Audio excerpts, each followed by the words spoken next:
Okay, there we are. Thank you. Thank you. Okay. Parshas Vayakel. First portion. Verse 2. So we just did verse 1. We're going now to verse 2. Right, so Moshe assembled the Jewish people the day after Yom Kippur. What's the day after Yom Kippur? He came down from the mountain from the 30th time, for the third time. Right, for the third time. He was there 40 days, right, initially when he went up. Came down the first 40 days, after 40 days, which was 17th of Tammuz, right? Right? They were sitting with the golden calf, broke the tablets. He went up the following day or 2 days later, and went up for 40 days to plead the case for the Jewish people. Came down on Rosh Chodesh Elul, and then went back up. Or actually went up on Rosh Chodesh Elul the third time, finally pleading the case and getting forgiveness. And he comes down on Yom Kippur, right, with the forgiveness, with second set of tablets. And now this is the day after Yom Kippur, right? What is he giving? As we will see, he was given the command on high in Parshas Truma, in Tetzaveh. That was on high. He was given the command, right, of what? Of making a home for God, called the Mishkan, the sanctuary. The third time he went up, he was given that command. Good question. I'm not certain if it's so clear when. It wasn't the first time. Probably the third time. But now he's giving over the command. How come common that people think it's only twice he went up? I don't think it's common. I never heard about 3. Okay. All right. Now you heard it. I heard it. I'm the teacher. Okay. Yes. So this is the day after Yom Kippur, right? When he came down from the mountain. And now he's giving over the command. Yeah. Okay? Yep. The water's boiling if someone wanted water. Can you, Does it stop automatically? Sometimes it's just stop it. Okay, verse number 2. Sheshis Yamim. This is the first thing he gives over. 6 days. The asim malacha, work shall be done. And on the 7th day, Yelochem, it should be for you kodesh. It should be holy for you. Shabbos, Shabbosai, a rest of rests, right? La Hashem, to God. Kol ha'asim malacha, you must. Anybody who does work will die. Rashi. Was that a whatever? Sheshes Yamim, 6 days. Hikdim lahem azaras Shabbos utzivim alechza mishkan. So Rashi is picking up over here that at first Moshe is giving them the prohibition of working on Shabbos before the commandment, the construction of the Mishkan. The Shabbos to tell us it's not overriding Shabbos. The Sikha here from the Rebbe that we're not going to give over right now, but interesting on why here Shabbos comes first. If you see previously when God told Moshe, what came first? Doing the Mishkan, and then Shabbos came. Moshe switched it around. In how he taught it. And how he taught it, exactly. The order. Exactly. Which is, okay, needs explanation, of course. Okay? Yeah. Next verse. Verse 3. Lo sivaru eish. Do not kindle a fire b'chol meshveiseichem in all of your dwellings b'yom HaShabbos on the day of Shabbos. It's interesting. This is, of the prohibitions on Shabbos, there's one other that's not so clear what it is about going outside into the public domain, but this is a clear one. And the only clear thing about Shabbos is not to make a fire. right? Really? The other things are learned out from in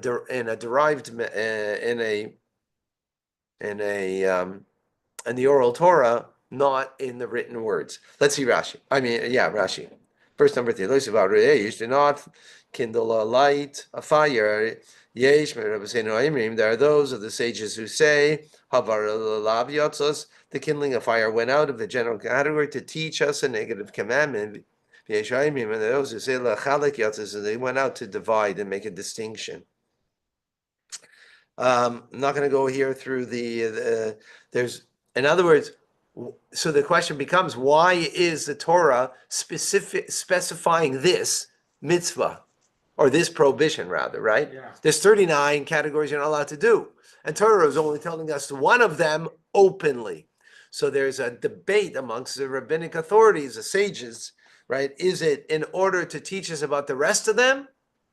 Or is it about to be different than the rest of them? And that's a debate. Yeah. And that's what Rashi just mentions over here. Okay? But you don't mean that, like in the first explanation, you don't mean to derive from that one the other 39 melachot. You mean that? No, you're not deriving from it. No. No. You're not deriving from it. Or But the question is, it's being pointed out. Yeah.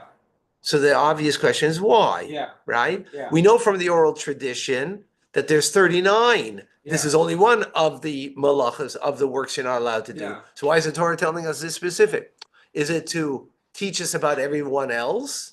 Right? Sometimes you're singling one out to teach about everything else. Yeah. Sometimes you single it out because it's unique. Yeah. Right? And that's a the debate. That's a debate. And this is the only specific malacha Yeah.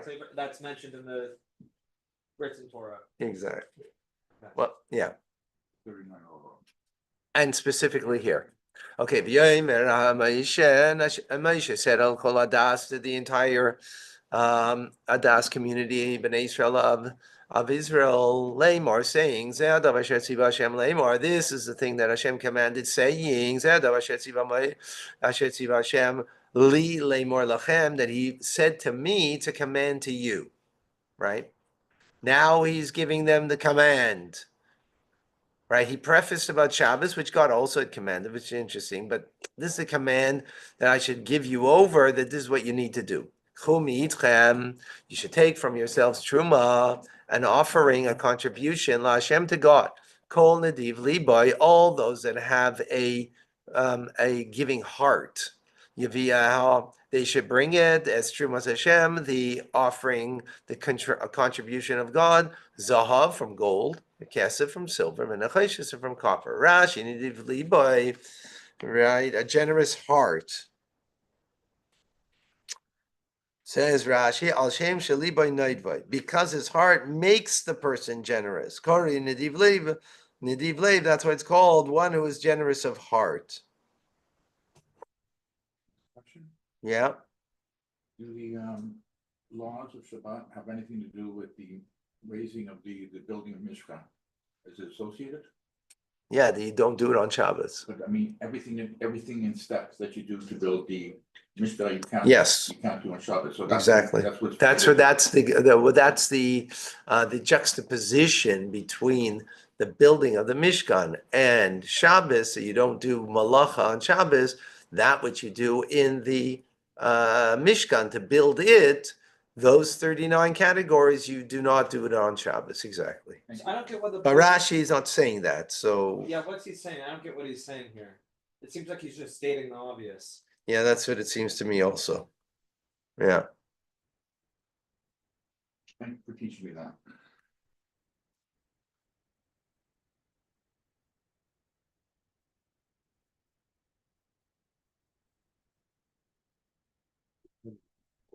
I don't know.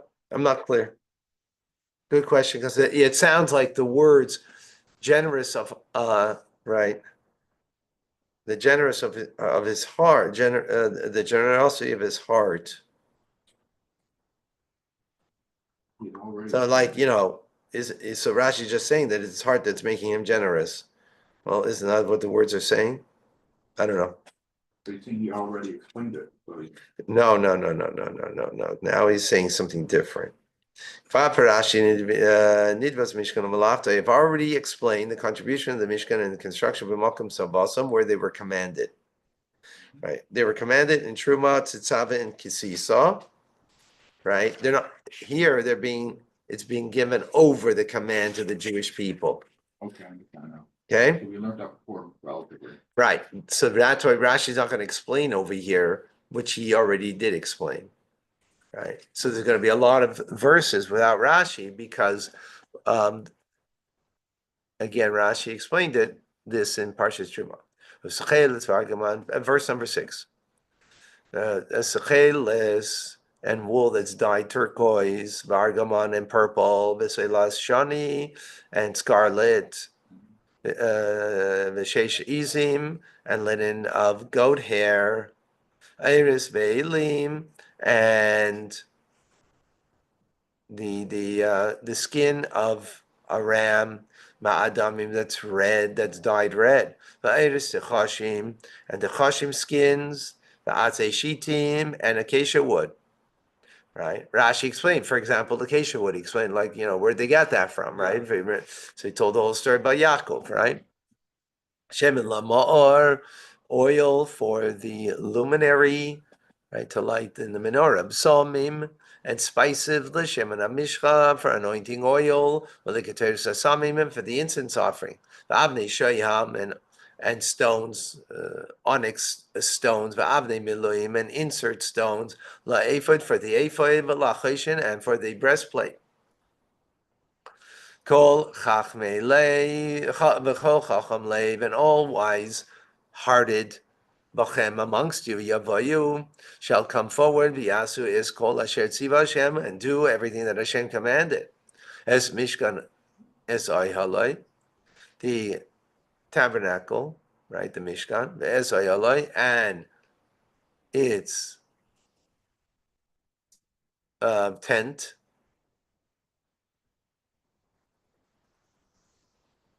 Right, oil is a tent. Well, Rashi is going to say, okay, well, we'll see Rashi said. There's mechseyu and its coverings. There's karosov and its clasps. There's karoshav and its planks. There's brichav and its crossbars. There's amudav and its pillars. There's adonav and its base. Rashi in 11. Rambam kept it, yeah. As Mishkan. So the Mishkan, the Yiriris Hatachtenus and Yiriris B'Seicha. So Rashi translates over here the Mishkan, not the whole Mishkan, but it's the partition, the Chol Davar Hamagin, anything that protects bein Lamaila from whether it's on top of the roof or bein Keneged or whether it's facing vertically, right? That's mean to kept out Kori Masach. Oh, sorry, I read the wrong Rashi. Sorry. The spread of the lower panels that are visible within the Mishkan. Kari Mishkan is called Mishkan. Right. So the Mishkan, right, the sanctuary doesn't have a ceiling to it, right? The ceiling was made out of skins, right? So there are 3 layers of skins. The first layer of skin that you see inside the Mishkan is called the Mishkan, because it's what makes it into a closed entity, right? So the tabernacle is really called the Mishkan. Here, Rashi is saying,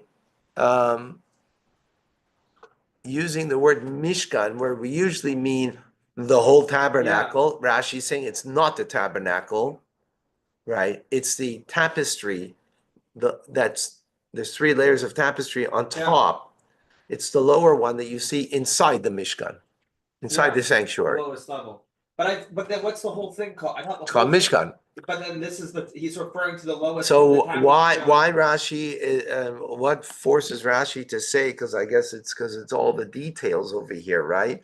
Yeah. And this is one of the details. So it doesn't mean the general. Yeah. It doesn't mean the general word Mishkan, which means the sanctuary. Yeah. It means something specific. So Rashi is saying that it means that tapestry, right? Right. The visible one inside the Mishkan. As Oyhalai, that which makes it into a tent spread. Hu oil yiris easy. It's the panels of the goat pile. Hosuyah the guy that's made for a roof.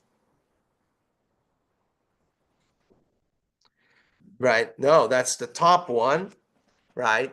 Because the top one is a roof that is protecting it. What does a roof From the do? elements. Right, it's protecting. Yeah. Right? So that's the top one that's protecting. Yeah. Right? So that's this one, oy haloi.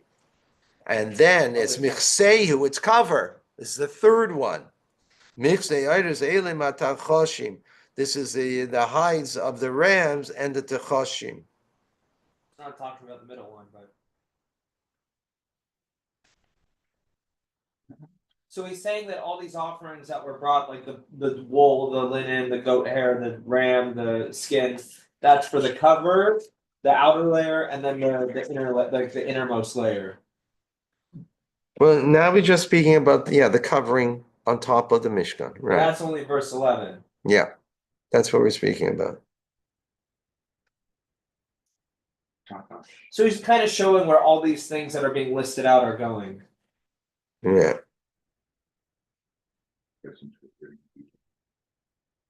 When?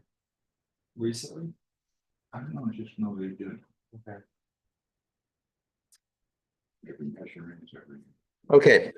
12.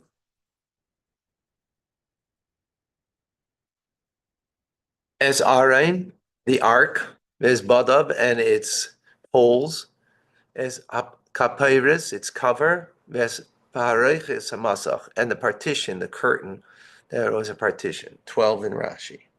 As Paharech is a Masach, the screen, the partition that separate Pareches Hamachitza. Pareches, here's a partition called Dover on Megin, anything that protects Bein Lamaila, whether it's from on top, like as a roof, or Bein Keneged, or whether it's facing vertically, right, to keep something out. Kori Masach, or Schach. It's called a screen, or Schach, a covering. Yeah. Similar, we see the word Sachachta protected him. In Isach es darkecha. Behold, I block your path. He's just giving examples, right? So it means a protection to keep something out. Okay, 13. It's a shulchan, the table, right? That was the showbread. Yeah. There's badab and its poles. That's called kelav and all the utensils. There's lechem apanim and the showbread. Rashi lechem apanim. Kvar Pirashi, I've already explained, Al Shem Shayu Loi Panim, Kan. Why is it called the bread with a face to it? Right? Because its surface was vertically on either end. Shu Osi Kemin Teva Perutza, it's made like an open box with two of its walls missing. Why Rashi has to explain this over here? Right. He didn't explain any other thing here. He's only explaining this. And he even says, I already explained it, and then he goes on to explain it. Okay? I don't know if there's a sikh on the Rebbe on that, but okay, it's Menayus HaMa'or, and the candelabra to illuminate. It's called Keleha, and all of its utensils, Vesneraseha, and its lamps, as Shemin more, and the oil for the luminary. Rashi in 14. Is Keleha. What are the implements, vessels? Malkachaim, tongs, machtes, scoop. Right, tongs for the wicks, and the scoop is for the ashes. Right, neruseha, its lamps.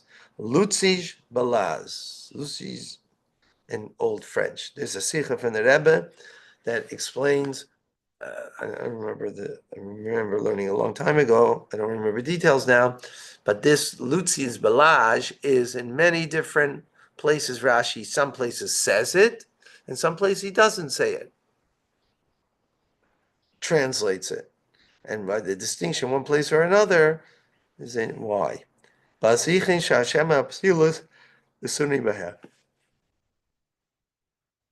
these are the cups in which the oil and the wicks were put. Rashi has to explain that here. Nothing else he's explaining. Well, no, he explained the implements here. In the previous verse, he did not explain what the implements are. Here he does. Hashem and Amar, and the oil for illumination. This also required a wise heart to produce it. Because it's different than all of the other oils. That's explained in the tractate Menachos. That you would leave it to ripen the top olives of the tree, and it would be crushed and be pure. I don't Right. get what it's saying. So it's saying that you needed this also required the skill of the wise heart. Rashi is explaining Oh, based on the oil is not like one of the things that was. It's not an implement, right?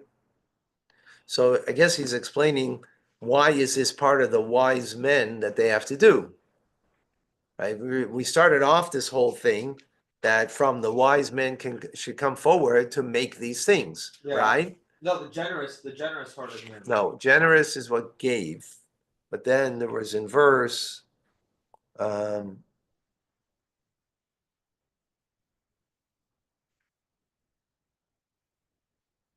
Oh, 10, verse 10, every wise-hearted person. Yeah, verse 10, exactly. Should come forward to fulfill what the command is, right? So now now Rashi's just explaining the oil is not from the implements, right, of the Mishkan. And yet it's mentioned here, because that also takes wisdom. Yeah, okay. That's the point. Got it. Right. That's Mizbach 15. It's Mizbach HaKeteris and the incense altar, which is in the holies. It's Badav and its poles, it's Shem and Amishcha, and also the oil of anointing, Bes Keteris Hasamim, and the Keteris, the incense of offering. Bes Masach HaPesach, the Pesach HaMishkan, and the screen for the entrance of the Mishkan. Rashi in 15. Pesach HaPesach, the entrance screen. Vilon Shinfnei Mizrach, this is the curtain that's on the east side. Shlo Hayu Sham Karashim V'lo Yiriyah. So it was neither beams nor a spread that was there. What? I have to get a picture. Hold on. Oh, there's a picture here. No, I get that there were no beams and it was just hanging over the side. I just don't get how this relates to the verse. But... Oh, he's just saying what this was used for.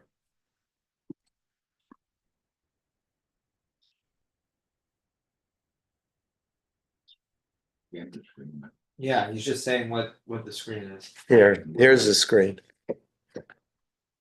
Yeah. Okay. Wait, can you show it again, please? Here's the inner altar. Right? Higher. Here's the inner altar. Yeah. Here's the screen. On the east side, this is the west, this is the east. Right? Director plank. Oh, I see. There were no planks. Yeah, so you could just walk in there. That's the whole point. Yeah, I'm not clear what he means, no planks, because there are planks that's holding it. So I'm not. Yeah, but itself is not a plank. Right, itself is not a plank. At the door. Okay, It's like a curtain. 16. Bes Mizbach Ha'olah, and the altar for the oil offering, meaning the ascent offering, Bes Michbar HaNecheshes, and the copper grate that was around the altar.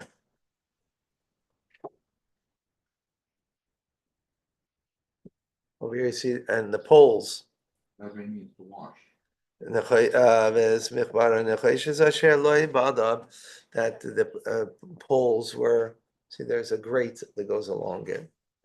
It's called Kelav and all of its utensils. There's Kior and the wash basin. There's Kana and its base. That's French. Okay. To wash. Right. 17. It's Kale Chotzer and the netting of the courtyard. This is all still stuff wise men had to make. Mm-hmm. Yeah. Of the courtyard. And its pillars, the Sadeneha, and its base, There's Masach Shara Achotzer and the screen to the entrance of the courtyard. So here, this is all the way around. See that? That's what we're talking about now. Yeah. Okay. Rashi in 17. It's Amuda, the pillars and the sockets. The word chotzer, courtyard, is referred to here both in masculine and feminine form. And similarly, many things are other things like that. In other words, it can be used for in feminine and masculine form. Because look, it says amudav is masculine, amudeha is feminine. The next word is adoneha instead of adonov. Adoneha is feminine rather than masculine. So it's using in one verse both masculine and feminine. So Rashi is saying, because the word chotzer could be used, right? Because we're speaking about the courtyard, Yeah. right? And its pillars, masculine, and its sockets, feminine. Because the word chotzer could be used for both. So there's one word that can mean two different things. Well, it doesn't mean two different things. No. One word that could be both in a feminine and masculine form. That's the point. Same thing, but it's called. No, it's not. No, the chutzner is a courtyard, Yeah. right? Is that feminine or masculine? So Feminine. Rashi's saying no. Rashi's saying it's both. It's both. It's both. Can be used for both, yeah. Right, and that's why when we make reference to it, we're making reference to it in the masculine, because again, listen carefully. Listen carefully. Amudav is masculine. Yeah. Amudeha is feminine. Yeah. So you use the masculine. The next word, ve'adoneha, is feminine. He didn't continue using masculine form. Yeah. He changed to feminine form. Yeah. So why? Why would he do that? Because the word chotzer that it's going back to is both masculine and feminine. That's the point. Okay? Got it? I see you have a blank stare. Well, I understand that there's that. So he's using like there's the courtyard, which is masculine. No, courtyard's both. But there's one word that's listed. He says courtyard twice. It says courtyard. No, but is courtyard masculine or feminine? You just said it's both. Okay. Oh, how do we know that? Because Because the verse is using afterwards when making reference back to the courtyard that its pillars, masculine, its sockets, feminine. Because there's multiple different. Because it's used again, it's making reference to it, to the courtyard. Yeah. So right, so it didn't keep it in the same masculine or feminine. Yeah. So because that word could be used for both masculine and feminine. That is both genders. Exactly. That's No, what I'm not Rashi. hearing it. That's what exactly Rashi just said. Okay. So you can have a word that way. You can't have a person that way, though. Got it? Now I get it. Yeah.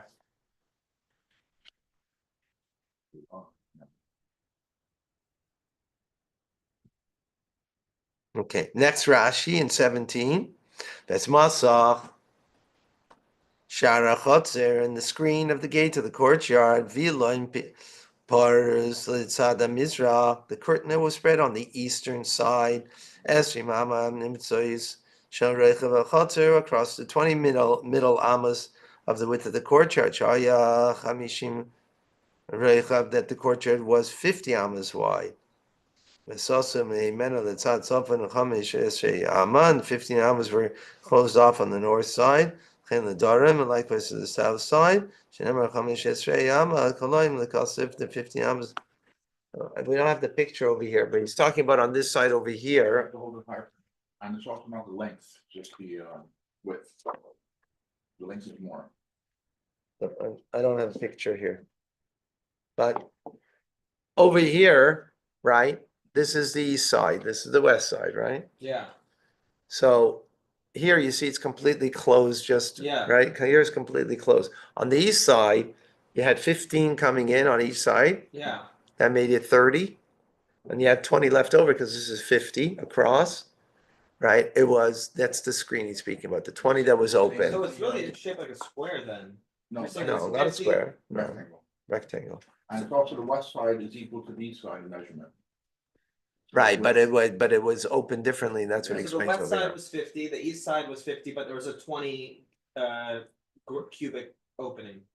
Right, and 15 coming On in each from the side, north and from the south 30, coming yeah. in, right? Yeah. That didn't meet, because left open 20, so Yeah. you had removed a bit, so how'd you come in is like through the, yeah, exactly. Okay. Why Rashi explained this? He said he already explained this in Parshas Truma. He's explaining it again here. Why? Good question. Yes, Yistais and the stakes is Mishkan of the Mishkan. That's Yistais a Chotzer and the stakes of the courtyard. These are not stakes for on the barbecue, No. right? Stakes that go into the ground. That's when Yisrael and they're tying of the ropes. Rashi in 18. Stakes or pegs, another word for them, right? This is to insert and fasten their ends of the panels into the ground. They should not be moved by the wind. Again, Rashi said this already. Why is he repeating? We don't know. Actually, you do it for a tent. Meisreihem, their cords, chavalim likshar, ropes for tying. 19, this big day, this big hasrad, and the netting.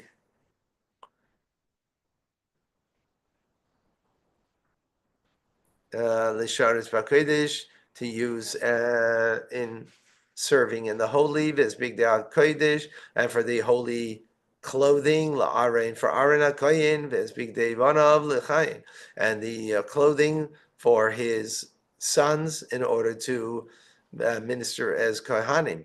Rashi Big Day Yasrad, netted clothes, Lachasis Aaron the Shulchan, this is the covering of the ark, and the table, a menorah, and the menorah, candelabra, mizbachais, and the two altars. When they dismantle the everything, and they would travel, so they made covers for those objects. So because they have to carry him on the shoulder, that they would be covered. Yeah, they said basically, generally speaking, these are the colors that were used, but it doesn't say specifically which color was what. Was it Like what lava. color? Where was cover? No color. We're not talking about color here. What color? Wait, what are you adding? Something that's not here? So these are like moving blankets. Yeah. This is for movers, like movers that cover the precious things that they should be covered, right? That's what it is. But and the candelabra was inside the tabernacle, right? It's interesting that it mentions the shulchan. No, it mentions everything. Yeah. But these are all things that are being listed: the ark, the table, the candelabra, and the altars. This is all of them are inside the tabernacle, except for, but it's saying altars plural. Right. So the outside one and the inside one, exactly. But the candelabra was inside. Yeah. Okay. Yeah, it's a kol adas b'nei Yisrael and lifnei Hashem, and the entire community of the Jews left Moshe before Moshe. He gathered them. He told them all this, and then they left. This is what No, They had to get to work. They had to get to work. worked out. Had to get to work. No sitting around for these people. For us. Or for us, yeah. And there's 3 volumes of book that I used to have it for Shabbos. Yeah. There's 3 volumes on the laws of Shabbos. I think we have it here. That might be it over there at the wrong way. Which one? And I used to have it, got stolen. I lied at 770 across the street. In case I got my. My pictures up here.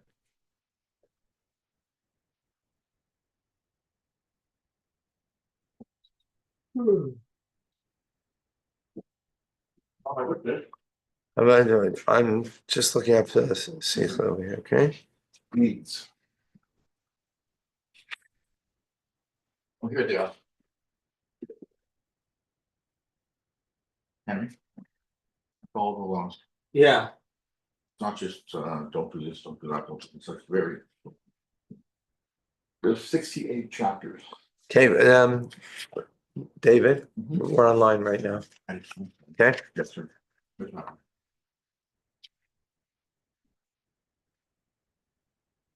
Hey, lots of sikhas over here.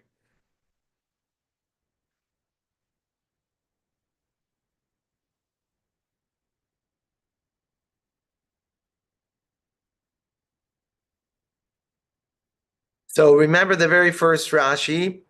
Rashi said the day after Yom Kippur, when he came down from the mountain, right? So the Rebbe asks,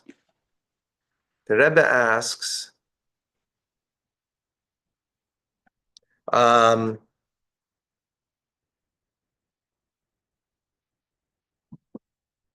why was this the day after Yom Kippur and not on Yom Kippur itself when he came down from the mountain? Because he came down on Yom Kippur, right?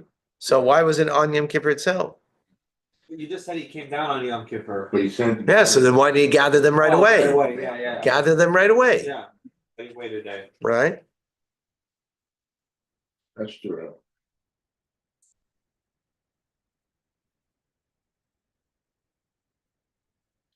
Right. I was looking. He needed to. And no color commentary here, please.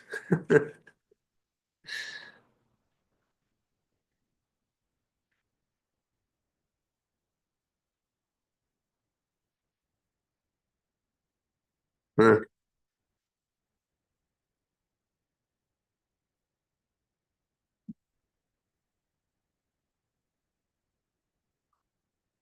Because it says he gathered them, right? Remember Vayakel? Yeah. His word. Yeah, but he gathered them.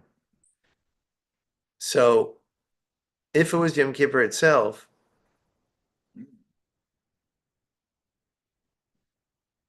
what would happen? Just think for a moment. Moshe Rabbeinu is coming down the mountain on Yom Kippur, right? What would the people do? No. No, okay. They'd celebrate. What would they do? They'd go greet him.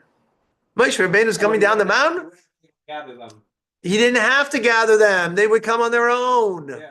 Here it's the verse is telling us specifically that he made an effort to gather them, so it can't be on Yom Kippur. Because on that day they came on their own. Moshe Rabbeinu is coming down the mountain. Of course you're going to go in and greet him. Yeah. The next day, though, it's the next day. Then he had to gather them. So that's a proof for Rashi that he gathered them. Okay. Got it? Yes. But then you could still ask a question. Why would Moshe wait until the day after Yom Kippur to give them over the command to build the Mishkan? Yeah. Rather than on the day that he came down from the mountain? Why didn't he tell him right away?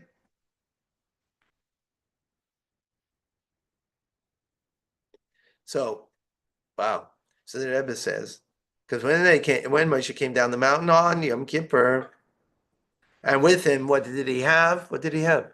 Tablets. The second tablets, exactly.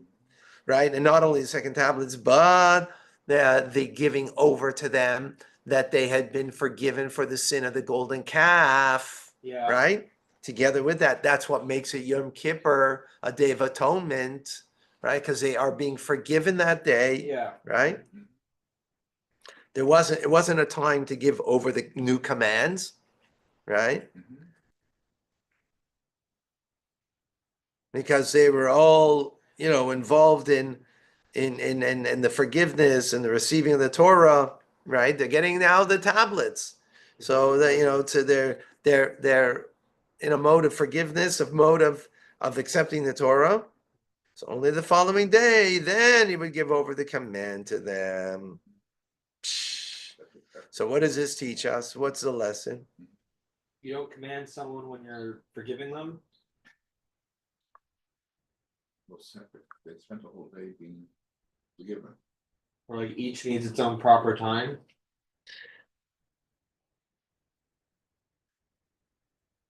So even those people who their purpose is in order to engage in making a sanctuary, right?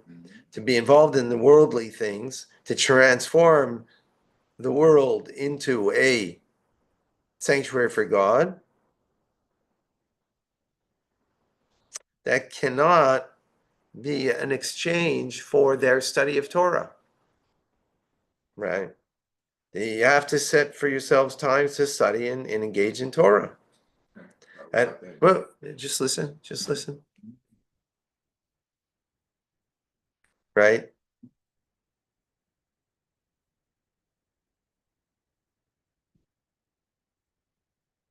That you're so engaged in study of Torah that there's no space in that time to even engage in making a sanctuary for God. That's what the lesson is. Right? Others. Yom Kippur, they came down, Moshe came down with the Torah. Right? There's a big engagement, big thing that you got to do, make a sanctuary for God. No, today we're celebrating the Torah. Yeah. Right? There's no room for anything else, not even making a sanctuary for God. Right? So right now you're learning Torah. There's no room for any other thing in your heart or in your mind. Right? After you're finished with your set time for learning Torah, then you can make a sanctuary for God. That's So powerful. you almost shouldn't be listening to like a shir while driving your car. Why? Because you're learning Torah, but then you're also part of your mind is you're doing something practical when you're driving. Yeah, but that's the opposite.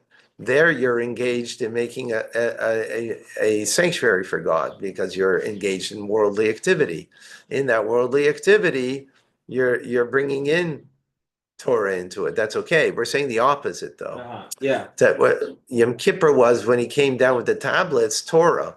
Yeah. So when you're engaged in Torah, don't make room for anything else. Here it's the opposite. You're engaged in a worldly thing and you're bringing Torah in, right? As opposed to right now. Right now, you're not engaged in a worldly thing. You're engaged in one thing, Torah. Yeah. There's no room. There's no space even to make a sanctuary for God right now, Yeah. right? Yeah. So in other words, when you're sitting and learning, if you get up and get a coffee for another person, that actually would be wrong. Because that's making a dwelling place for another person. That means you're really not into the Torah that you're learning. Yeah. That's what it means to take a lesson from this, right? Mhm. That, in other words, we should be so engaged that that's where we should be in that moment. A moment afterwards, when we're finished that, then okay, right? Like right now, we're finished because we got to go to Tanya. So we're finished. We have a couple of moments to interrupt. So now there could be making the Mishkan, making the sanctuary for God. And no, but just giving that as a no. But then Yeah. how is it, I understand. All right.